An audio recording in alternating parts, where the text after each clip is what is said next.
querido amigo, estamos listos para nuestra primera clase del curso Nuevo Testamento 1, que comprende el estudio de Mateo, Marcos, Lucas y Hechos. Y en este primer momento quiero referirme a la primera unidad y quiero invitarte a que puedas apreciar la riqueza de la diferencia literaria y teológica que existe entre Mateo, Marcos, Lucas y Hechos. Para eso te propongo que empecemos por el final de la unidad número 1 respecto al problema sinóptico, que esencialmente se refiere a la diferencia y a la similitud que existen entre los evangelios de Mateo, de Marcos y de Lucas.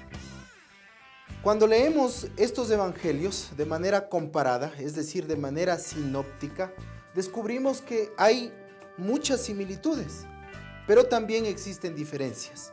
Entonces, a partir del estudio, se ha descubierto que Mateo y Lucas, cuando coinciden, es porque están dependiendo del evangelio de Marcos. Así que Marcos se transforma en la fuente de Mateo y Lucas, pero también hay diferencias. Y es casual que cuando Mateo y Lucas no coinciden,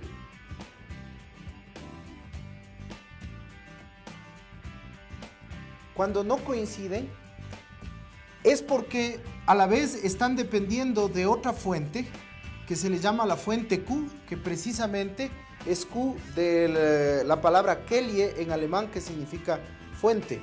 Así que a partir del problema sinóptico, nosotros notamos que existen similitudes, pero también diferencias.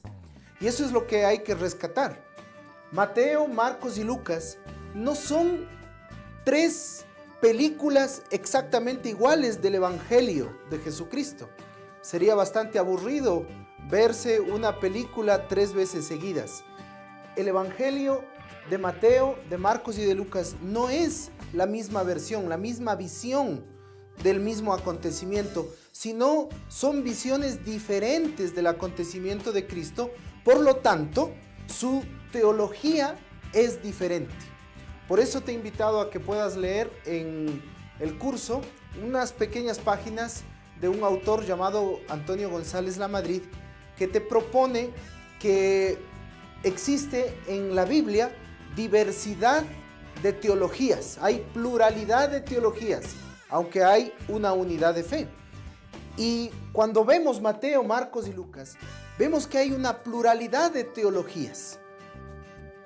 Cuando nos acercamos a estos evangelios, también vamos a notar, por lo tanto, que hay una diversidad, una diferente estructuración literaria. Y esto es muy notorio en este curso, que la teología de Mateo, la teología de Marcos, la teología de Lucas, Hechos, responde también a una diversidad de su estructuración literaria. Cuando yo hablo de estructura literaria, me estoy refiriendo a la arquitectura del texto, a la arquitectura literaria del texto, al bosquejo natural de ese texto. Y un ejemplo muy sencillo, muy claro, porque pues en esta primera clase es una clase bastante introductoria, quiero que lo notes cuando cogemos Mateo, y Mateo, a diferencia de los otros evangelios, empieza con una inclusión en el 1:23 de Mateo, que termina en el 28:20. Si tú comparas, vas a ver que en el 1:23 se dice que la Virgen concebirá y dará a luz un hijo y llamará su nombre Emmanuel, que traducido es Dios con nosotros. Eso está al inicio del Evangelio de Mateo. Pero ¿cómo termina el Evangelio de Mateo? Mateo 28:20 dice: y he aquí, yo estaré con vosotros todos los días hasta el fin del mundo. Empieza diciendo: la Virgen concebirá, dará a luz un hijo y llamará su nombre Emmanuel, que traducido es Dios con nosotros. Y termina diciendo que he aquí, yo estoy con vosotros todos los días hasta el fin del mundo. A eso se le llama una inclusión, que es un procedimiento literario por el cual se enmarca un texto Se establece los límites de un pasaje, de un texto, de un párrafo, a través de una palabra o de una frase que se menciona al inicio y se vuelve a recoger al final, pero también nos sirve para presentarnos cuál es el contenido del párrafo, de la sección o del pasaje que va a ser tratado. En este caso, nota que Mateo empieza con Dios con nosotros y termina diciendo, he aquí, yo estoy con vosotros. Marcos tiene algo diferente. Marcos empieza en el 1:1 hablándonos de que Jesús es el Hijo de Dios, el Evangelio de Jesús, Hijo de Dios. Y cuando vas al 15:36, descubres que el centurión dijo de Jesús, verdaderamente este era Hijo de Dios.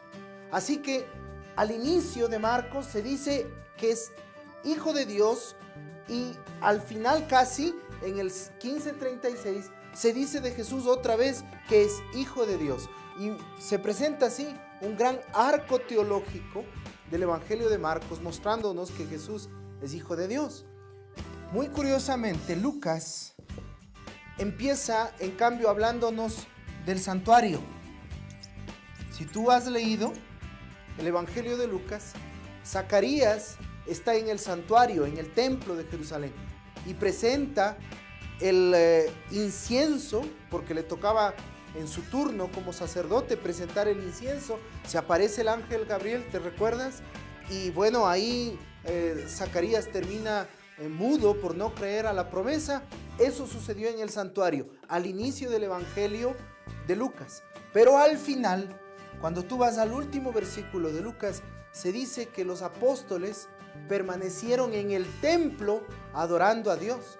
Así que Lucas empieza en el templo y termina en el templo.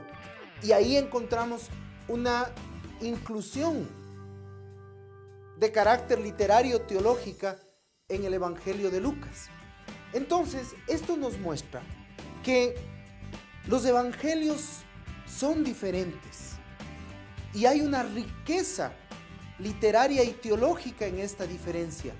No vale la pena leer los evangelios de manera solamente tradicional, pensando que estamos frente a biografías. No son biografías, son evangelios. Tienen un contenido teológico, un mensaje que transforma las vidas. Y así encontramos que cada uno de estos evangelios tiene una visión diferente de Jesús que enriquece, no contradictoria, sí complementaria.